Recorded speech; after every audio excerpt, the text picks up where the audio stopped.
ఇక్కడ చూడండి, దేవుడంటే మనుషులకు ఇప్పుడు భక్తిభావం తగ్గిపోయింది. కానీ ఈ పక్షులు చూడండి, అదే మా ఇంటి ముందర తిరిగే ఈ కోడిపుంజు ఈరోజు దేవునికి మేము పూజ చేశాం. వెంటనే ఆ కోడిపుంజు కూడా వచ్చి ఇలా దేవుణ్ణి మొక్కుతూ ఉంది. ఎంత విచిత్రం కదా. చూడండి, మొక్కిన తర్వాత ఇంకా నా పని చూసుకుంటా ఉంటుంది. చూసారా ఎంత బాగా మొక్కుతా ఉందో.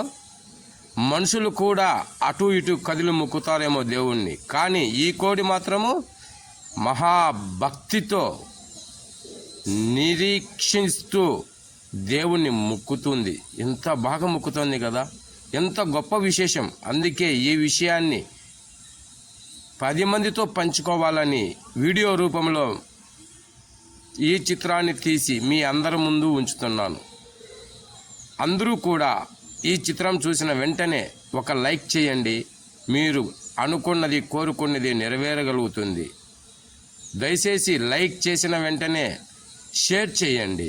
10 మందికి ఈ వీడియోని 100 మందికి 1000 మందికి చూపించండి. ఎందుకంటే ఇంత గొప్ప కోడిపుంజును మీరు ఎప్పుడు ఎక్కడ చూసిండరు, విని ఉండరు. అందుకే దయచేసి లైక్ చేయండి, షేర్ చేయండి.